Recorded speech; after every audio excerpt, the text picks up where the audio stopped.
makers and market movers. This is The Pulse with Francine Lacqua. Good morning and welcome to The Pulse. I'm Kriti Gupta in London with the conversations that matter. Here's what's coming up on today's program. European stocks rising ahead of inflation day in America. Are the hot CPI numbers from the last 2 months a one-off or a two-off? Bear with me, I had to say it. China pushes back against fish after it downgrades the nation's outlook from stable to negative, warning that the country is likely to pile on more debt. Plus, in the corporate space, it's the AI chip boom that continues over at TSMC. Its quarterly revenues growing at their fastest pace in over a year. Now, in the meantime, let's get a quick check on those European markets map. You're seeing a fairly broad rally across the continent. How much of that is kind of this autopilot wait-and-see mode ahead of that inflation data, or how much of it is truly driven by the defense story? We're going to dive into all of that at the moment. Again, green on the screen when it comes to the European trading session. Let's take a quick check on what futures are doing across the Atlantic, because you are seeing futures higher, but marginally higher. When you look at the S&P futures, we're looking at 52.65 on that contract. Slight outperformance at NASDAQ 100. Again, nothing major to write home about. But that being said, how much of that changes the game when, one, we get the CPI story, and two, perhaps some of this European kind of sentiment feeds into the European trading session. A cross-asset story is also worth looking at, simply because the commodity story is on a tear. Brent crude retreating a little bit from that $90 a barrel handle, but you were still at 89.81, higher by 0.4%. Usually we see like a 3-5% move off the geopolitical risk. How much of that is taking a little bit of a breather, again, ahead of those inflation numbers? Gold is higher as well, 23.52, unchanged at the moment. But again, sticking at those record high levels, is there a valuation concern in gold given the central bank buying that we're seeing, given the inflationary hedge? We're going to dive into all of that as well. Plus, iron ore is higher, even dollar yen, 151. We are on that intervention watch still. But of course, we're going to keep you apprised of all of that. There's a lot to digest there. Lucky for us, we've got the perfect guest to do it. Ursula Marchioni, BlackRock International Chief Strategist for EMEA iShares, joins me this morning. Pleasure to have you on the program. I don't even know where to begin because there's so much to digest. Let's take the easy way out and talk about the CPI data. How much of it is going to be a story of the labor market that we've been paying attention to for a while, as opposed to other inputs like housing, commodity-driven inflation, airfares? What's your take? What are you watching? Yeah. Well, first of all, thank you for having me, Kriti. It's great to see you. It is a very important day and an important week because, to your point in the opening, we're really facing two different scenarios here. The first one is one where the January and February reading at 0.4% in terms of core CPI solidifies our outliers, and so there's no path there that we need to worry about, or a scenario B where actually it becomes difficult to justify the fact that actually that isn't a trend.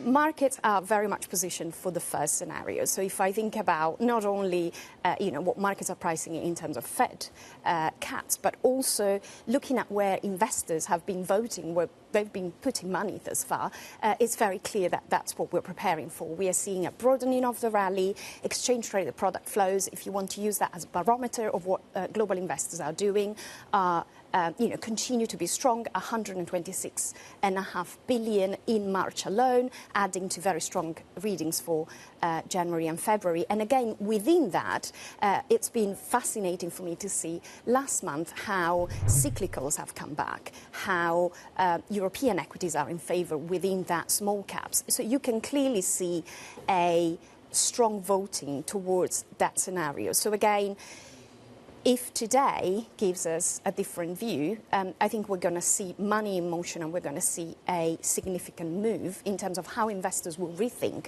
their portfolios. You said my favorite two words in financial markets, which is fund flows.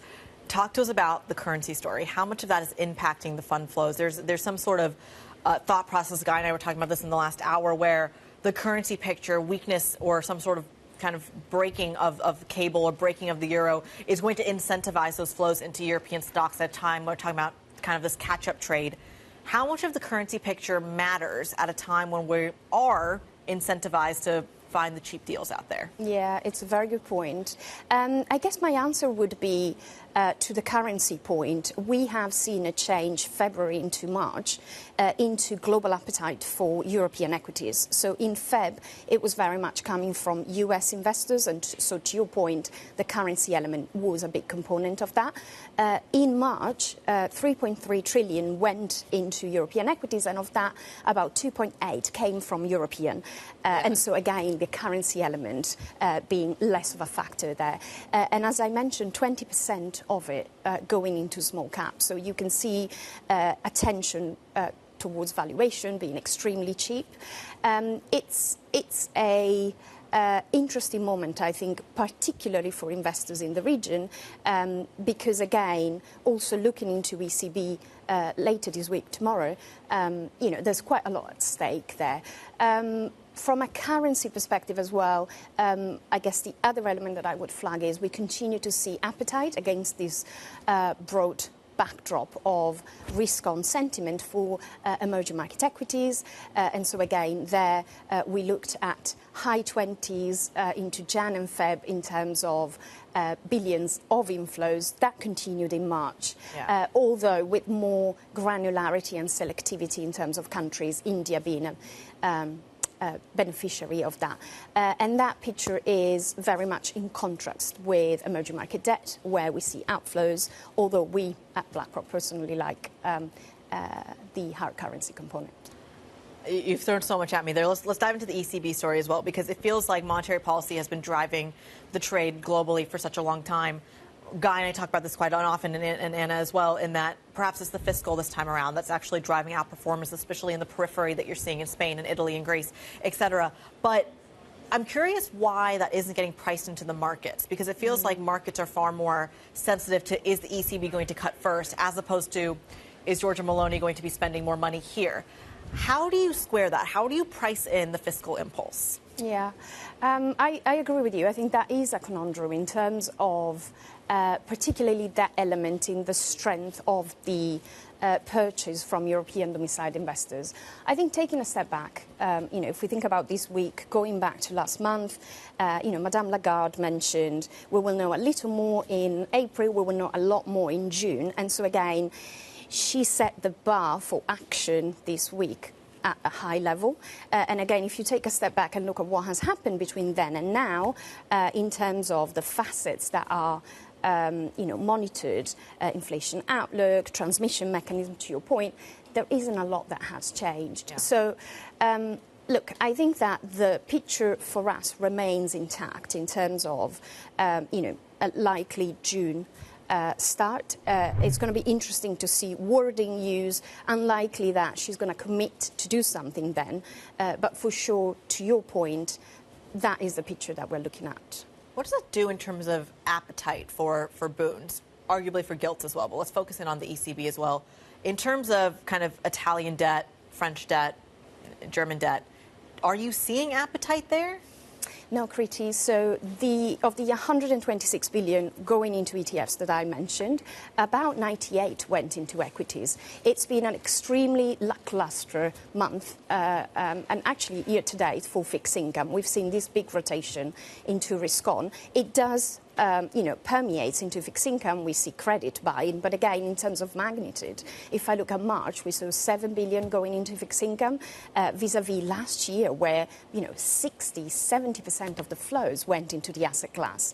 And so I think against that picture, it's clear that the big fixed income trade from a portfolio reallocation perspective has unfolded, particularly towards the second half of last year, and now investors are moving into equities. And so, that is, again, I think why this week is so important in terms of could that be shattered or changed. All right, so we talked about the bond market, talked about the FX market. Let's talk about the commodity story and the read-through there into equities, because it felt like there was, at least for some time, this question of, do we start to see some sort of outflows of equities driven by yields at a current level, currency at a current level? Yep. Now that we are even talking about it, and I want to say talking about it very cautiously, $100 oil on the horizon, potentially, if the momentum continues, does that change the game for equities, or is it enough of a gradual move that it's digestible? Yeah, and I think you're right. It could be an important additional piece of the jigsaw in terms of the inflationary element that is supporting the story. I think from a commodity perspective, we are seeing some movements. So interestingly, we saw in March the biggest month on record for silver exchange traded products inflows, while gold remain in outflows. And again, you mentioned earlier, spot gold price at record high. And so you can see some profit taking and some nervousness around that. And silver becoming a bit of a proxy trade, I think, in terms of accessing there. But in terms of magnitude, again, we're looking at 1 billion in, vis-a-vis the 98 that I mentioned went into equities. So I think the attention, the intensity through which global investors are looking at the two asset classes, speaks for itself through these numbers. What's the go-to hedge here? If you're worried about the laundry list of issues that we have, geopolitics, election, et cetera, what's a sure thing in the next 12 months? So I think a good balanced approach would be to continue to remain, first of all, very dynamic and nimble from an asset allocation perspective. So anything that relates to set and forget portfolio construction practices is risky at the moment for all the reasons that you mentioned. And then I think, look, a good balanced approach is, equities through a quality lens. So if I think about US equities, the AI mega force playing out so spectacularly there, Japan, if we were to think about going towards the end of this week, US financials, earnings, looking at that component and see how that evolves. Europe potentially through a quality lens. I think these are, with the caveat of remaining nimble and making sure that we never forget we live in a highly macro-volatile environment, these would be, I think, 4 areas of good balanced opportunities for portfolios. What do you not want to touch right now? What is poison to a portfolio? Well, poison is a very strong word, but I think that, for example, if we look at fixed income in the US, we're definitely very much positioned for the short end. We wouldn't go into the longer component. What's the logic there?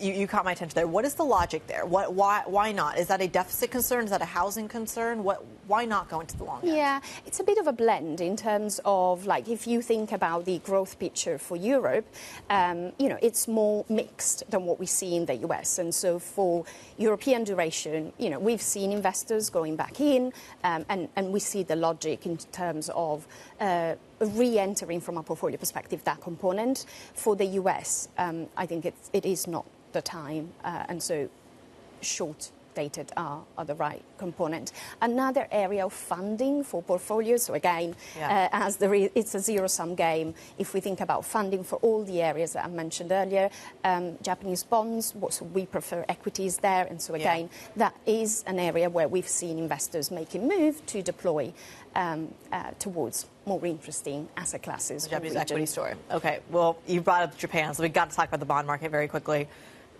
The BOJ initially was expected to kind of hike once and be done. Now there are questions of, do they hike further later in the year? Do we see currency intervention?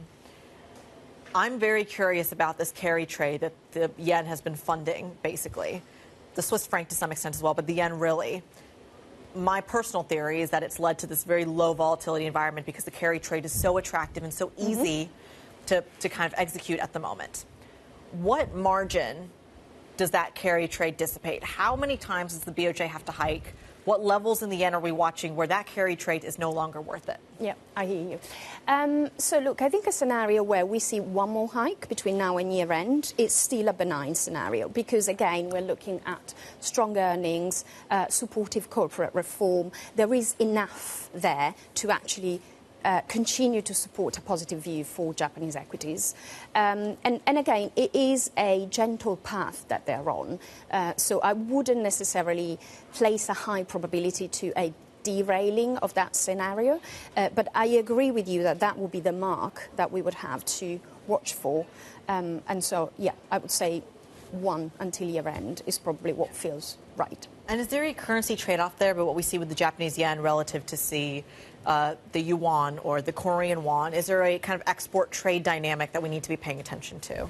So certainly it is something that investors are looking at. So again, going back to my point in terms of at the flows and how we see investors reading the region and reading the question that you're posing, that significantly greater granularity that they are placing in how they access the region, to me, is the answer to your question, in terms of they are clearly unbundling the exposures so that they can have that pulling out. Correct. And so I think that there is something there that investors are deeply reflecting on and acting and voting with money in motion towards. I'm curious how much the geopolitics reads into that. But I've got to let you go. I could keep you on here forever.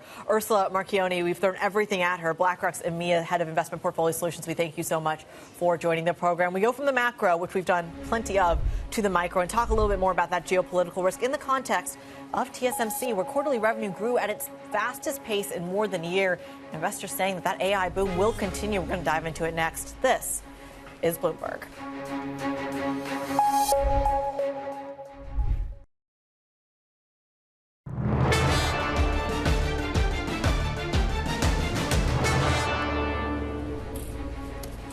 Tesco has forecasted a profit increase this year after an easing in costs, allowing the supermarket chain to cut prices and attract budget-conscious shoppers. I'm going to get a little bit more on the story with Bloomberg's consumer goods reporter Dasha Afanasieva joins us to explain a little bit about this. Talk to us about the Tesco strategy here in terms of dealing with inflation. So like all of the supermarkets and the consumer goods companies, it's gone through sort of almost an unprecedented level of price rises. And it's been that delicate balance of increasing prices, protecting margin, but also not losing market share too much. And Tesco has done pretty well in that sense. It's managed to actually increase operating margin without losing market share. And I think that now, there's a question mark over how the extent to which it's going to keep being able to do that. The inflationary story, though, do loyalty cards have a read-through in there? We talked in the last hour about whether you put them on a keychain or on your phone or like an Apple Wallet, for example. How are they faring in terms of that strategy? So that is very core to Tesco's strategy of cutting prices. And when they talk about having the lowest prices amongst the main supermarkets, so not the discounters, they're actually talking about the lowest prices if you have a club card.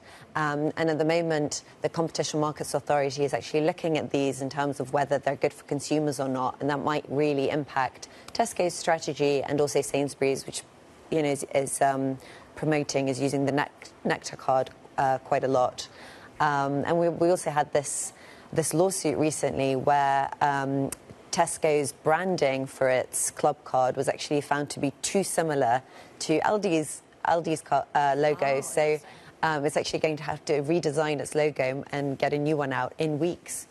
A lot on their plate, but I always feel like when design is at play, there's always, it could be interesting or it could be a train wreck. We'll see which side Tesco takes. Bloomberg consumer goods reporter Dasha Afanasieva joining us with that crucial context. Plenty more to come. Stick with us. This is Bloomberg.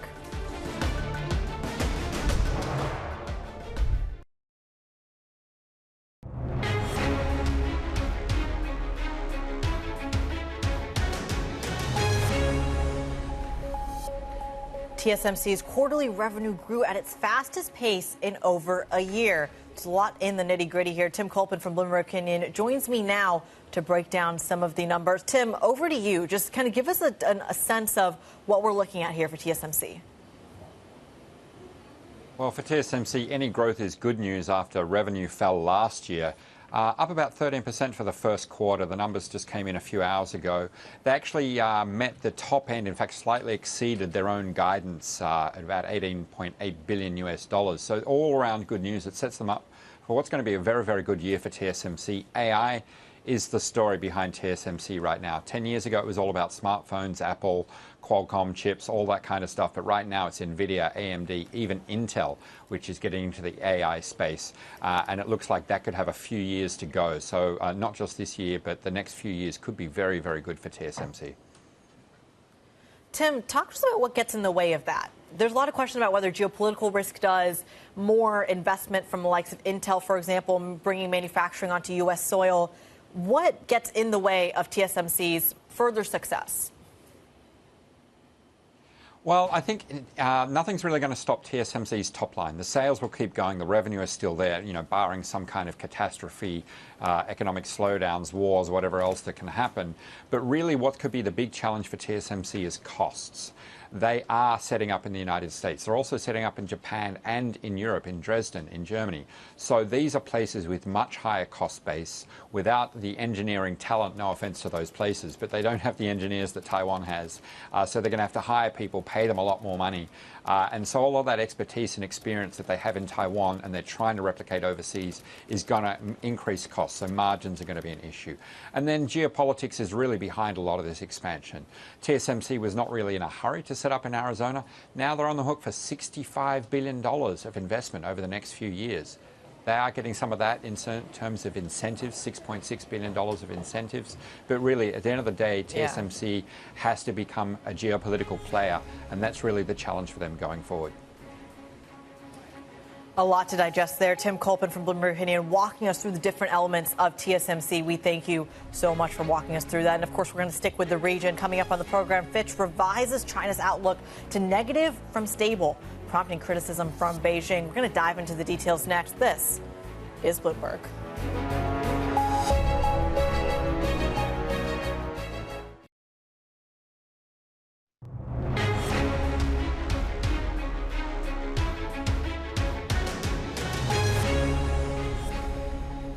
European stocks rising ahead of inflation day in America. Are the hot CPI numbers from the last 2 months a one-off? We're going to dive into that story. China pushes back against Fitch after it downgrades the nation's outlook from stable to negative, warning that the country is likely to pile on more debt.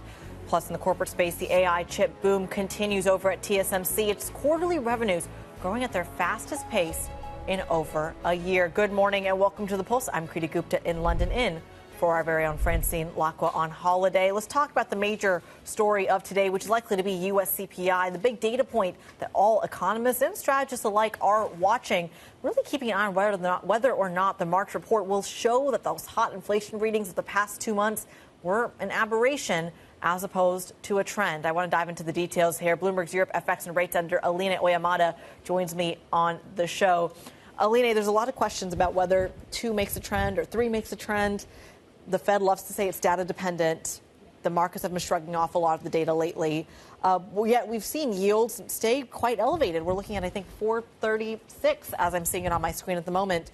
Walk us through positioning here. What are the markets expecting? How could they react? So the market is very bearish on treasuries over the past weeks because we had this huge repricing, this hawkish repricing toward pricing less cuts from the Fed this year. That comes off very strong data out of the U.S. So that's why today's CPI number is very important because it will help investors really assess if those other 2 figures were a bump or not. I think in terms of reaction, there's more room for a rally than a sell-off, simply because we are at this point that yields are at this year's highest levels. The market is already very short, so technically there's more room for a rally. But it all really depends on the data, of course. Talk to us about the pricing there. The read through the pricing, we've gone from 6, 7 rate cuts at the beginning of the year now to like 2. Yeah. What might change here? I think we are at the moment where the market is divided between 2 or 3 rate cuts. The pricing is slightly favoring 2. So if we do get a softer print, we may see the pricing like going towards 3 rate cuts. I don't think it would go much further than that. That's also what the Fed has indicated. Whether there is room to price less than 2 rate cuts, I'm not really sure. Obviously, if a very hot print we get today, then we can always get to that point. But the talk so far has been between 2 and 3. The bond story is interesting. A little bit of a snooze fest at the moment, given everyone's so positioned on the front end, as you pointed out. Let's talk about the FX market, because here's where I don't understand why the FX market is such a snooze fest. And it feels like it's because of the BOJ. But if you do start to see, say, the ECB or the BOE or name your central bank front run the Federal Reserve, we've already seen that from the Swiss National Bank, for example. Why is the FX market not paying attention? Why are they not more excited about that front running? Yeah, I think you do see some action in specific pairs depending on how the expectations shift. So, for example, if you look at the pound, it was super strong at the start of the year because everyone expected the BOE to be more hawkish than the other central banks, and that has slightly changed, and then the pound is giving off its strength.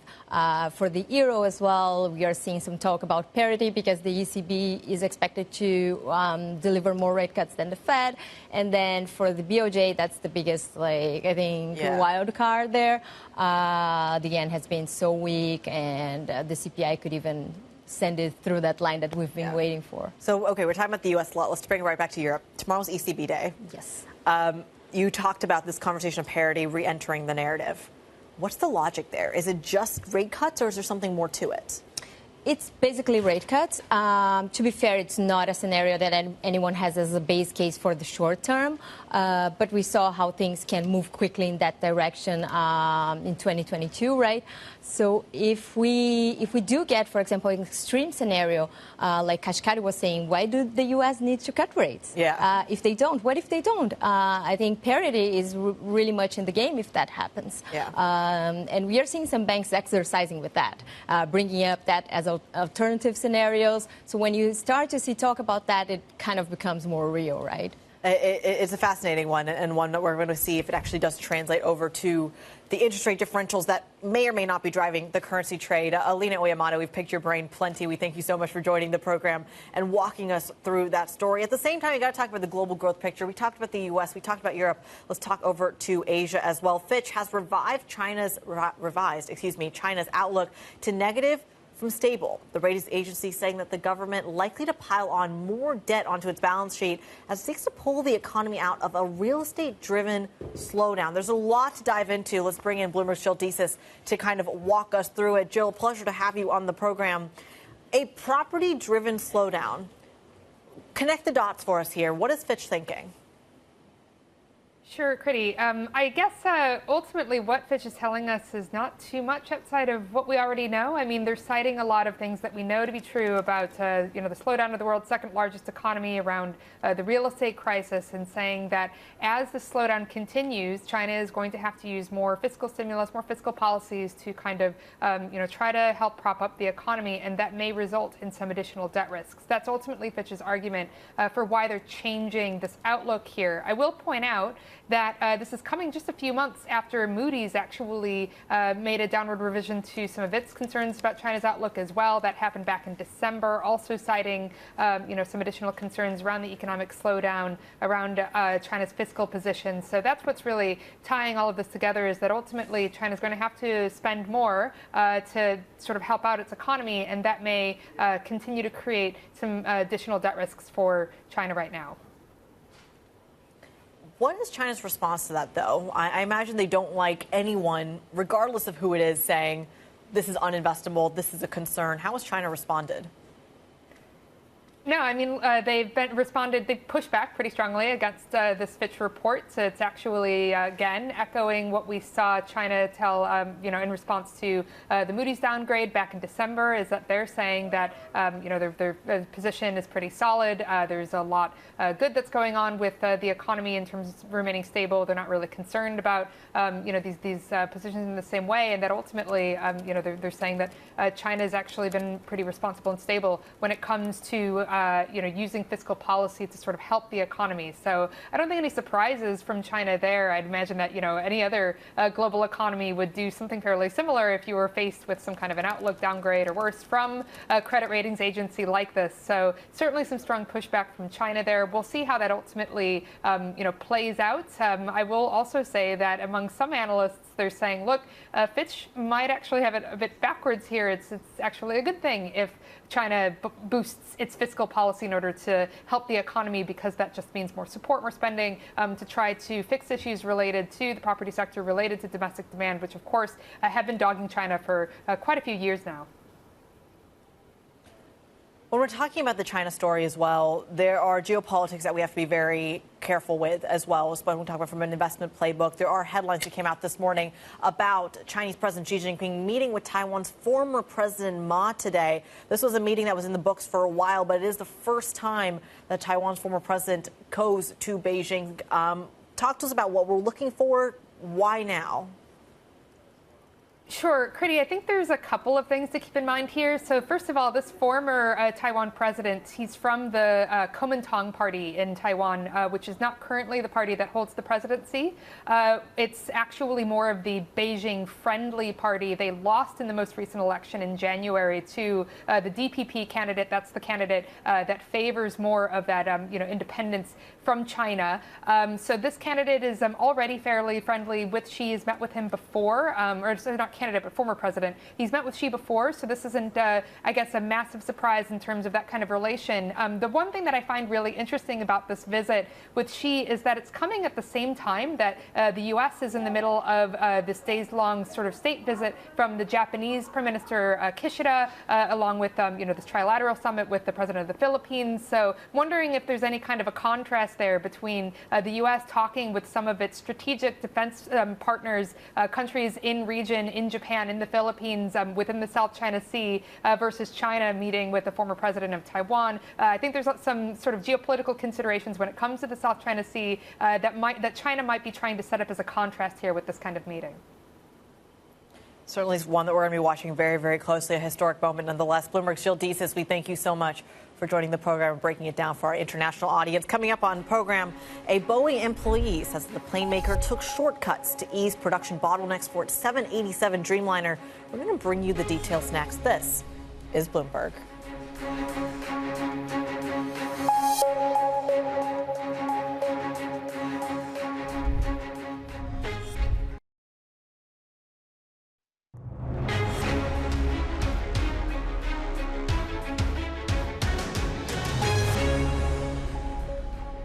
The conversations that matter and the insights you need. Welcome back to The Pulse. I'm Kriti Gupta in London. European defense stocks up slightly after falling heavily yesterday, their worst day in about almost 18 months. It comes after Goldman Sachs analysts warned that the sector's recent rally means that it's been left trading at elevated price valuations. Ollie Crook is in Berlin joining us this morning for a little bit more insight here. Ollie, classic technical trade here.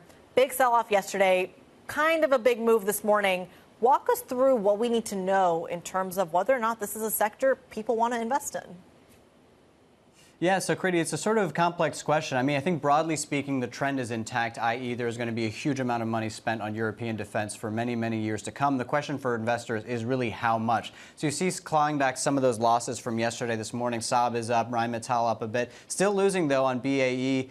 And Leonardo, but they slipped as much, some of them as 10% yesterday, which was really their biggest move to the downside in 18 months. Much of this pegged for many people to that Goldman note that came out that was really warning over valuations, looking primarily at price to earnings ratios that had gone at a sort of 45% premium to the stock 600, when historically this is a sector that's traded at a 7% discount, right? So a little bit of dislocation there. Maybe there isn't that much more room to run. All of that being said, we've got to put it into context. You look at Rheinmetall over the last 2 years. I mean, this is a stock that has gone up 450% over that period of time. You look at their PE ratio, Kriti, for Rheinmetall, this German company, it's higher than Apple's right now. So it gives you sort of an idea of what markets are trying to do here and trying to figure out what this actually looks like going forward.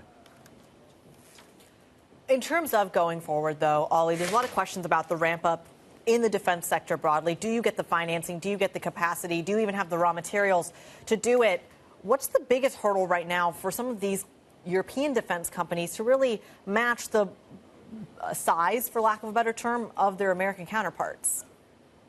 I think it's exactly that, Kriti. I think it's got to be the money, right? Will the dollars, will the euros match the rhetoric? This is the big question, because you hit on exactly the question that I think we're all asking ourselves and that we're going to need to figure out over the next couple of months is how do you actually pay for this? There are really only 4 ways that you can pay for this. You can either raise taxes, raise debt, cut budgets from elsewhere, or grow your way out of it. Europe has not been great at growing its way out of anything over the last couple of years. Raising taxes is raising taxes, always complicating. Cutting budgets from elsewhere, as we saw with the German government crisis. That is also very challenging. And then so it leaves this question of raising debt. And really the only way to do that, because you don't have the fiscal space in all of the countries of Europe to do this, would be the question of Eurobonds, joint debt. And this will be, again, in focus probably next week when the EU leaders meet once more. It's going to be a question that is really going to be plaguing us for a while now. The question is, how do you get that 2% spend in NATO? And do you need to go over 2%, potentially, if you have a President Donald Trump who's willing to step away from NATO? And this is really the big equation that markets are trying to solve and investors are faced with. So that is the NATO story. You kind of hit on it there, but dive into it a little bit as well. In terms of the European elections and not just the American election, where do people stand? What's the biggest flashpoint on the continent? Yeah, what I think is interesting on the question of defense is I think there is consensus, broadly speaking, that this needs to happen, that we are in a new paradigm. Everybody from, Germany, even Hungary, a lot of these countries agree that more needs to be done and spent on defense. So it's interesting that both the left and the right agree on this. The question is the financing question part of it, right? So the right is going to want to do more of the cutting from sort of social welfare and these sorts of things, whereas, on the left, they're going to favor probably this debt financing question. So it's all a conversation that is going to continue to accelerate going into the European elections. I mean, there's a degree to which there isn't a huge amount they can do other than sort of begin to build consensus among leaders. They're going to wait for the next session, June, after this election has gone by. But this is going to be a very live topic. And what's interesting also, Creedy, is that you're going to have to prioritize. We're talking about an energy transition. We're talking about raw materials. We're talking about all of these different sectors that Europe wants to win at. Military, unfortunately, for those who care perhaps more about the other things, is going to have to be number one for many people because they're saying all of it is on the grounds of national security. Guns and ammunition really are national security.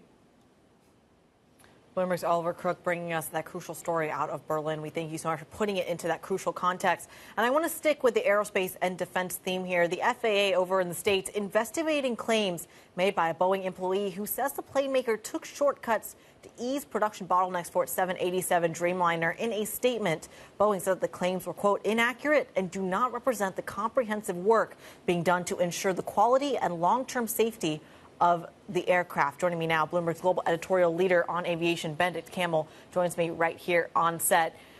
Boeing has had its fair share of troubles. The latest coming out of these whistleblower allegations, what were the allegations? So the allegations broke last night. The whistleblower actually appeared on a conference call with reporters and with his lawyers, and he spoke about the 787. That's the larger of the two Boeing planes out there right now. We've talked a lot about the 737. That's the 737 MAX that had that issue at the start of the year, and that's really put the company in the public eye. This one is about the 787, the larger plane, and his allegation is that Boeing essentially took shortcuts and was essentially sloppy in the way that they put this plane together. There are big barrel sections where you have to sort of get these sections to fit together, and this is a very precise exercise, and Boeing didn't use the right precision to do this.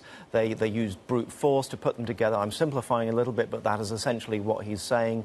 They didn't apply the right procedures and standards. They tried to rush these planes out because there was a big bottleneck, so they were trying to get these planes out faster than they should have.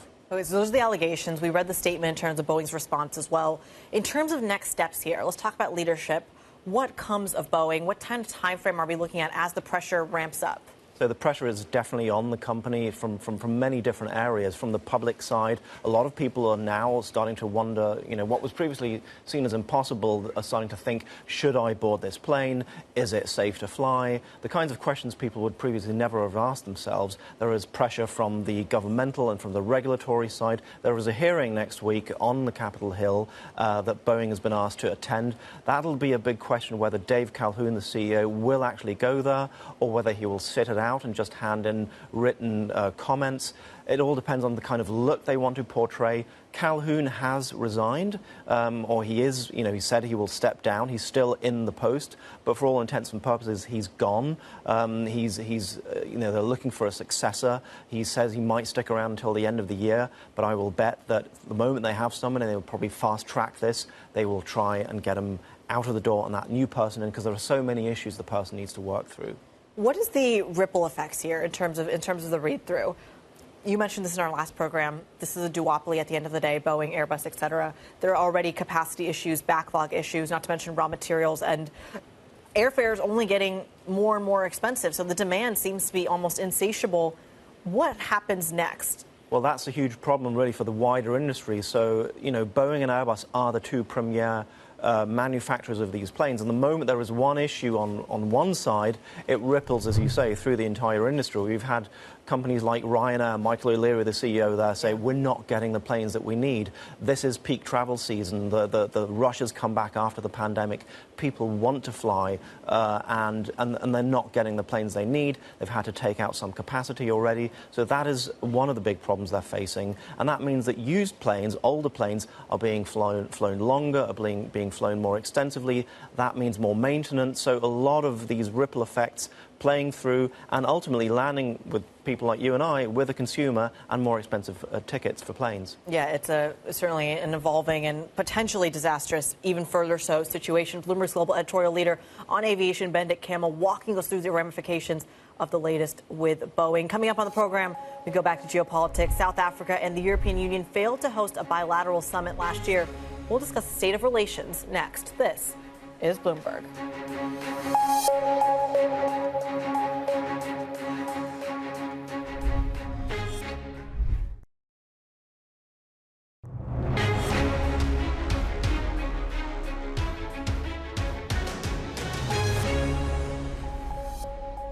The conversations that matter and the insights you need. This is The Pulse. I'm Kriti Gupta in London. Now, South Africa and the European Union say they are working on plans for a bilateral summit. It comes after Bloomberg reported plans to hold a gathering last year that had been thwarted, with South Africa failing to commit to a date. For more on the story, joining me now, Bloomberg's Jennifer Sabasadra reporting on it. Jen, walk us through the current concerns here. Yeah, Kriti, I mean, the concerns really center around the current trade relationship between South Africa and the European Union. And we should mention, of course, the European Union is South Africa's biggest trade partner, also its biggest foreign investor. So it's very significant. But that is why a lot of people are wondering, why then have we not seen these annual summits that have been happening? So just to give you a little bit of context, there was an agreement that the two blocs signed back in 2004, which established preferential trade agreements, but also regular political dialogues. And we saw a number of these summits happen between 2009 and 2013. But according to some reporting based on our Bloomberg's Anthony Squizine, many people are saying the reason why we haven't seen a summit, and especially in 2023, is because South Africa couldn't commit to a date. And I think the concern is also that we have to take a look at what happened in 2023. South Africa was conducting naval exercises with Russia and with China, also was accused by a U.S. ambassador to South Africa for potentially supplying arms to Russia. And so the question is, have we not seen these summits because South Africa is potentially moving away from the West? Yeah. But we did get some response, though, from both sides on this. All right, Jen, so that's the European Union story. In about 30 seconds, I'm putting you on the spot. I want to turn to South African politics. ANC support plunging, according to the latest poll. How bad is it? I mean, this is significant, Kriti, because the ANC, of course, has been in power since the end of apartheid. And this latest report shows that the ANC may garner just 37% of support. And this is significant because we've been talking about the ANC potentially retaining this majority. And if they are not able to do so, then what does the government actually look like? And the real twist in this story here is that they've been losing support to a party backed by former President Jacob Zuma, which is the MK party. And so as we approach May 29th, we're going to continue watching to see just what potential coalitions look like if the ANC does not get this majority. Certainly one we're going to keep an eye on. Of course, seeing a little bit of volatility in the South African ZAR as well. Bloomberg's Jennifer Sabasadra, we thank you so much. Up next, Bloomberg Brave Danny Berger, Manus Craney, walking you through the stories you need to know going into the New York trading day. This is Bloomberg.